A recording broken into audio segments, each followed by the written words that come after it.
ಜಾಮೀನು ಸಿಗಬೇಕು ಅಂತಂದರೆ ಅಲ್ಲಿ ಭಾಳ ಅಚ್ಚುಕಟ್ಟಾಗಿ ನಡ್ಕೋಬೇಕಾಗತ್ತೆ ಹಿರಿಯ ಅಧಿಕಾರಿಗಳೇ. ಪೊಲೀಸರಿಗೆ ಅನಿಸ್ಬಾರ್ದು ನೀನೇನು ದೊಡ್ಡ ಪುಡಾಂಗ ಅಂತ. ಪೊಲೀಸರಿಗೆ ಇವ್ರು ಹೇಳ್ತಾ ಇರ್ತಾರೆ ನೀನು ದೊಡ್ಡ ಪುಡಾಂಗ ಅಂತ ಅನಿಸ್ಬಾರ್ದು, ತಗಡೆ ಅಂತ ಅನ್ನೋ ರೀತಿಯಲ್ಲಿ ಕೂಡ ಅನಿಸ್ಬಾರ್ದು. ಇವರೆಲ್ಲ ಡೈಲಾಗ್ ಹೊಡಿತಾರಲ್ಲ ಪುಡಾಂಗ ತಗಡ ಅಂತಂತ ಹಂಗೆ ಹೇಳಿದ್ರೆ ಆಗಲ್ಲ. ಒಳಗೆ ಓಕೆ. ಈಗ 50 ದಿವಸ ಆಯಿತು, ಯಶಸ್ವಿ 50ನೇ ದಿನ. ಈಗ ಚಾರ್ಜ್ ಶೀಟ್ ಸಲ್ಲಿಸೋದಕ್ಕೆ ಇನ್ನು 40 ದಿನ ಬಾಕಿ ಇದೆ, ಅಂದರೆ ಅಲ್ಲಿ ತನಕ 90 ಡೇಸ್. ಈ ಬಾಂಬ್ ಬ್ಲಾಸ್ಟ್ ಆಯ್ತಲ್ಲ, ಇದಕ್ಕೆಲ್ಲ 6 ತಿಂಗಳು ಟೈಮ್ ಇದೆ. ತುಂಬ ಕೆಲಸ ಇರುತ್ತೆ. ಇದಕ್ಕೆ 3 ತಿಂಗಳು, ಅದಕ್ಕೆ 6 ತಿಂಗಳು, ಇನ್ನಿತರದ್ದೆಲ್ಲ 2 ತಿಂಗಳು. ಈಗ ಚಾರ್ಜ್ ಶೀಟ್ ಸಲ್ಲಿಕೆ ರೆಡಿ ಆಗ್ತಾ ಇದೆ, ಆರೋಪ ಪಟ್ಟಿ. ಅದಾದ ನಂತರ ಕೇಳಬೇಕು ಇವರು ಜಾಮೀನು ಕೊಡ್ಬೋದೇ ಇಲ್ವ ಅಂತೇಳಿ. ನಾನು ಅದೇ ಅವತ್ತಿಂದ ಹೇಳ್ತಾ ಇದ್ವಿ, ಈ ಲಾಯರ್ಗಳು ತಪ್ಪು ಮಾಡ್ತಾ ಇದ್ದಾರೆ. ಅನಗತ್ಯವಾಗಿ ಊಟ ಕೊಡಿ 4 ಸಲ ಹಾಕೋದು ಅದು ನಡೆಯಲ್ಲ. ಅದು ಈಗ ನೀವು ಒಂದು ಆಫೀಸಲ್ಲಿ ಕೆಲಸ ಮಾಡ್ತಾ ಇರ್ತೀನಿ ಇಟ್ಕೊಳ್ಳಿ, 1 ತಿಂಗಳಲ್ಲಿ 4 ಸಲ ಹೋಗ್ಬಿಟ್ಟು ರಜೆ ಬೇಕು ರಜೆ ಬೇಕು ರಜೆ ಬೇಕು ಅಂದರೆ ರಜೆನೇ ಕೊಡಲ್ಲ. ಹಂಗಾಗತ್ತೆ. ಕಾನೂನಲ್ಲಿ ಸ್ವಲ್ಪ ಅದೇ ಸಾಮ್ಯತೆಗಳು ಬರುತ್ತೆ, ಪದೇ ಪದೇ ಕೇಳ್ತಾರೆ ಅಂತ ನೋಡಿ. ಈಗ ಚಾರ್ಜ್ ಶೀಟ್ಗೆ ಏನು ರೆಡಿ ಆಗ್ತಾ ಇದೆ, ರೇಣುಕಾಸ್ವಾಮಿ ಮೇಲೆ ಹಲ್ಲೆಯ ದೃಶ್ಯಗಳು ದೊರೆತಿದೆ. ಹಲ್ಲೆ ಮಾಡಿರೋದು. ಶೆಡ್ ಹೊರಗಿನ CCTV ದೃಶ್ಯಾವಳಿಗಳು ಸಿಕ್ಕಿದೆಯಂತೆ. ಅಲ್ಲಿ 17 CCTV ಏನಂತೆ. ಕಿಡ್ನ್ಯಾಪ್, ಶವ ಸಾಗಿಸಿದ್ದ ಮಾರ್ಗದ ದೃಶ್ಯಾವಳಿ ರೆಡಿ ಇದೆ ಪೊಲೀಸರ ಬಳಿ. ಶೆಡ್ನಲ್ಲಿ ಆರೋಪಿಗಳು ಮತ್ತು ರೇಣುಕಾ ರಕ್ತದ ಸ್ಯಾಂಪಲ್ ಸಂಗ್ರಹ ಮಾಡಿದ್ದಾರೆ. ಆಮೇಲೆ ದರ್ಶನ್ ಬಟ್ಟೆ, ಅಂದರೆ ಇಲ್ಲಿ ಹೊಡೆದಾದ ನಂತರ ಹೋಗಿರ್ತಾರೆ ಆ ಬಟ್ಟೆಯಲ್ಲೇ, ಶೂ ಮತ್ತು ಬಟ್ಟೆಯನ್ನು ಬೇರೆ ತೆಗೆದಿಟ್ಟಿರ್ತಾರೆ ವಿಜಯಲಕ್ಷ್ಮಿ ಅವರ ಮನೆಯಲ್ಲಿ, ಅದನ್ನು ತಗೊಂಬಂದಿದ್ದಾರೆ. ಅದರ ಮೇಲೆ ಕಲೆ ಇದೆ. ರೇಣುಕಾಸ್ವಾಮಿ ರಕ್ತದ ಕಲೆ ದರ್ಶನ್ ಅವರ ಬಟ್ಟೆ ಮೇಲೆ ಸಿಕ್ಕಿದೆ. ಆಮೇಲೆ ರೇಣುಕಾಸ್ವಾಮಿ ಮರಣೋತ್ತರ ಪರೀಕ್ಷೆಗೆ ರಿಪೋರ್ಟ್ ಬಂದಿದೆ.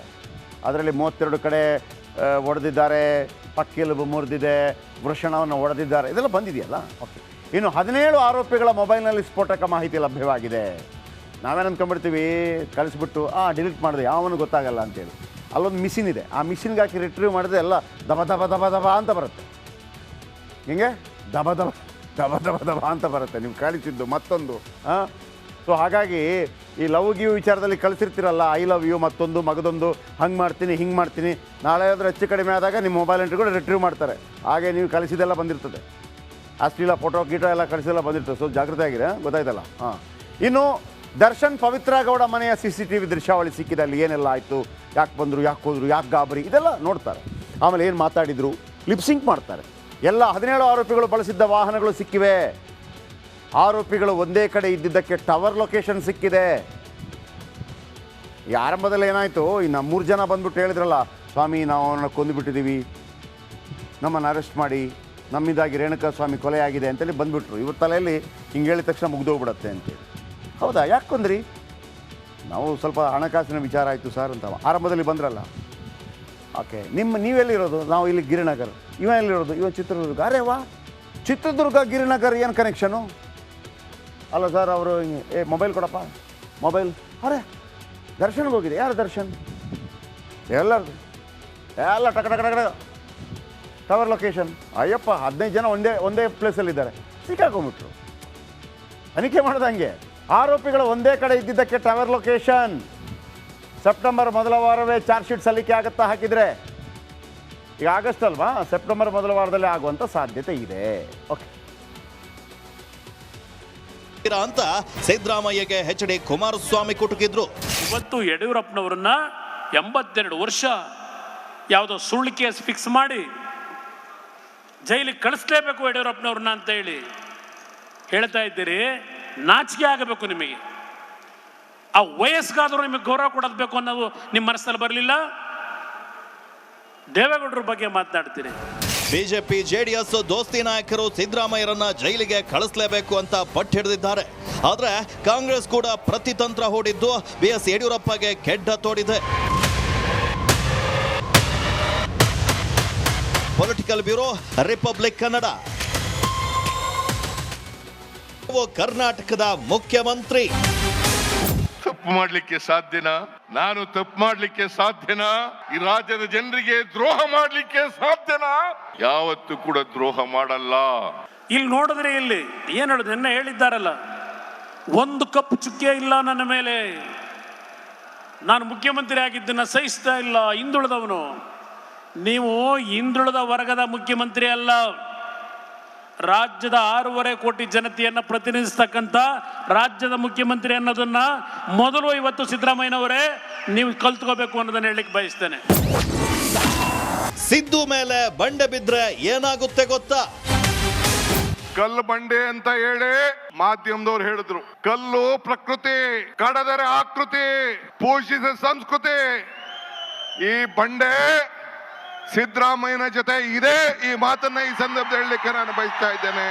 ಅದೇನೋ ಸಿದ್ದರಾಮಯ್ಯನವರ ಪರವಾಗಿ ಕಲ್ಲು ಬಂಡೆ ತರ ನಿಂತವ್ರಂತೀಗ ಈ ಶಿವಕುಮಾರು ಸಿದ್ದರಾಮಯ್ಯನವರು ಮುಂದುವರಿಲಿಕ್ಕೆ ಬಂಡೆ ತರ ಇದ್ದೇನೆ ಅಂತ ಹೇಳಿದ್ದಾರೆ. ಬಹುಶಃ 2018-19 ಇದೇ ಬಂಡೆ, ಕನಕಪುರದ ಬಂಡೆ ಕುಮಾರಸ್ವಾಮಿಗೆ ಟ್ರಬಲ್ ಶೂಟರು, ಕುಮಾರಸ್ವಾಮಿ ರಕ್ಷಣೆ ಮಾಡೋನು ಅಂತ ಹೇಳಿ ಮಾಧ್ಯಮದ ಸ್ನೇಹಿತರು ಭಾಳ ಸ್ಟೋರಿ ಮಾಡಿದ್ರಿ. ಆ ಬಂಡೆ ನಂಬ್ಕೊಂಡು ಹೋಗಿದ್ದಿಗೆ ನನ್ನ ತಲೆ ಮೇಲೆ ಬಂಡೆ ಬಿದ್ದಿದ್ದು. ಆ ಬಂಡೆ ಸ್ವಲ್ಪ ದೂರ ಇಟ್ಟಿದ್ರೆ ಏನೂ ಆಯ್ತಿರ್ಲಿಲ್ಲ ನನಗೆ. ಈಗ ಪಾಪ ಸಿದ್ದರಾಮಯ್ಯನವರಿಗೆ ಈಗ ಬಂಡೆ ಥರ ನಿಂತ್ಕೊತಾರಂತೆ, ಅಲ್ಲಿಗೆ ಮುಗೀತು ಅಂತ ತಿಳ್ಕೊಂಬಿಡಿ ರಾಜ್ಯದ ಜನ. ಕಾಫಿ ಡೇ ಸಿದ್ಧಾರ್ಥ್ ಆತ್ಮಹತ್ಯೆಗೆ ಕಾರಣ ಯಾರು? ನಾನು ಒಂದು ಹೇಳ್ತೀನಿ, 17 ಜನ ಇದ್ರು ಎಂಪಿಗಳು. ಸಿದ್ದರಾಮಯ್ಯನವರು ಡೆಪ್ಟಿ CM ಇದ್ರು, ಅವ್ರನ್ನೂ ಸಹಿಸ್ಲಿಲ್ಲ. ಅವ್ರ ಎಂಪಿಗಳು ಒಬ್ಬರು ಅವ್ರ ಜೊತೆ ಯಾರು MP ಆಗಿದ್ರು ಅವರು ಇಲ್ಲ, ಯಾರನ್ನು ಬಿಡ್ಲಿಲ್ಲ. ಅವ್ರ ಮಕ್ಕಳುಗಳಿಗೆ ದಾರಿ ಮಾಡ್ಕೊಳ್ಳೋಕ್ಕೋಸ್ಕರ ಎಲ್ಲ ಜನತಾದಳದ ಎಲ್ಲ ನಾಯಕರುಗಳನ್ನ ಪಾರ್ಟಿ ಬಿಟ್ಟು ಓಡಿಸಿ ಕುಟುಂಬಕ್ಕೆ ಅನುಕೂಲ ಏನ್ ಮಾಡಬೇಕೋ ಮಾಡ್ಕೊಂಡು ಬಂದ್ರು. ಇದು ಜನತಾದಳದ ಇತಿಹಾಸ. ಯಾವ SM ಕೃಷ್ಣ ಅವರು ಕೊತ್ವಾಲನ್ ಜೊತೆ ಜೀವನ ಮಾಡ್ಕೊಂಡಿದ್ದಂತ ನಿಮಗೆ ರಾಜಕೀಯದಲ್ಲಿ ಜನ್ಮ ಕೊಟ್ಟಿದ್ರು. ಆ ಕುಟುಂಬದ ಒಬ್ಬ ಶ್ರಮಜೀವಿ ಸಿದ್ಧಾರ್ಥ ಅವರ ಮರಣಕ್ಕೆ, ಆತ್ಮಹತ್ಯೆಗೆ ಕಾರಣ ಯಾರು? ಜನಗಳ ಮುಂದೆ ಇಡ್ತೀರಾ ಇದನ್ನ ಜನಗಳ ಮುಂದೆ? ರೇವಣ್ಣ ಕುಟುಂಬಕ್ಕೆ ಕಂಟಕ ಆದವ್ರು ಯಾರು? ಈಗ ನೋಡಿ, ಮಗನ್ ತೊಂದರೆ ಆಯ್ತದೆ ಅಂತೇಳಿ ಇನ್ನೊಬ್ಬನ ಮಗನ ಮೇಲೆ ಕೇಸ್ ಹಾಕ್ಸಿಸಿ ಅವ್ರನ್ನೂ ಬಿಡ್ಲಿಲ್ಲ. ಆ MP ಅವ್ರನ್ನೂ ಬಿಡ್ಲಿಲ್ಲ, ಯಾರನ್ನೂ ಬಿಡ್ಲಿಲ್ಲ.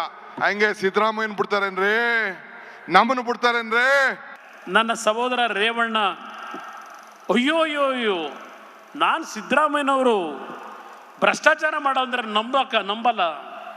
ಅಯ್ಯೋ ಸಿದ್ದರಾಮಯ್ಯನವರು ಅಂತ ಹೇಳ್ದಂತ ನಿಮ್ಮ ಸ್ನೇಹಿತ ರೇವಣ್ಣನ ಕುಟುಂಬ ಇವತ್ತು ಆ 2 ಮಕ್ಕಳನ್ನ ಜೈಲಿಗೆ ಕಳಿಸಿದ್ದೀರಿ. ಅವನನ್ನು ಮದುವೆ ಆಗಿರ್ತಕ್ಕಂಥ ಅವನ ಹೆಂಡ್ತಿನ ಬೇಲ್ ತಗೊಂಡ್ರೆ ಅವ್ರ ಮೇಲೆ ಯಾವ ಕೇಸ್ ಇಲ್ಲ, ರೇವಣ್ಣನ ಮೇಲೆ ಕೇಸ್ ಇಲ್ಲ. ಸೃಷ್ಟಿ ಮಾಡ್ತೀರಿ ಕೇಸ್ನ. ಲೀಗಲ್ ಆಗಿ ಸೈಟ್ ಕೊಟ್ಟಿದ್ರೆ ನಾವ್ ಯಾಕೆ ಕೇಳ್ತಿದ್ವಿ? ಈಗ ನೀವು ನಿಮ್ ಜಮೀನು, ನಿಮ್ ಪಕ್ಕದಲ್ಲಿ ಯಾವ್ದಾದ್ರು ಜಮೀನು ಯಾರು ಒತ್ತುವರಿ ಮಾಡ್ಕೊಂಡ್ರೆ ಸುಮ್ಮನೆ ಇರ್ತೀರಾ? ಓಲೆ ಪಾರ್ವತಿ ಅಕ್ಕ ಯಾವ್ದಾದ್ರು ಜಮೀನ್ಗೆ ಒತ್ತುವರಿ ಮಾಡ್ಕೊಂಡು ಹೋಗಿದ್ರಾ? ಯಾರು ಕಳ್ತನ ಮಾಡಿದ್ರಾ? ತಪ್ಪಲ್ಲ ಶಿವಕುಮಾರ್ ಅವರೇ.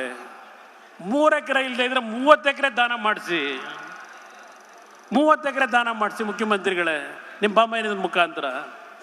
ಆದರೆ ಶ್ರಮಪಟ್ಟು ಕಾನೂನುಬದ್ಧವಾಗಿ ಭೂಮಿಯನ್ನು ಖರೀದಿ ಮಾಡಿ ನಿಮ್ಮ ಸಹೋದರಿಗೆ ನೀವು ಕೊಟ್ಟಿದ್ರೆ ನಿಮ್ಮ ವಿಷಯವನ್ನು ನಾವು ಚರ್ಚೆನೆ ಮಾಡ್ತಾ ಇರಲಿಲ್ಲ.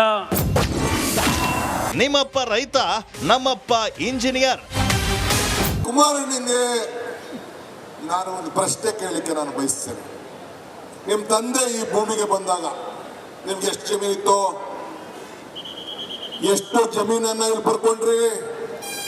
ಯಾರು ಜಮೀನು ಪಡ್ಕೊಂಡ್ರಿ? ಈಗ ಎಷ್ಟು ಎಕರೆ ಆಗಿದೆ?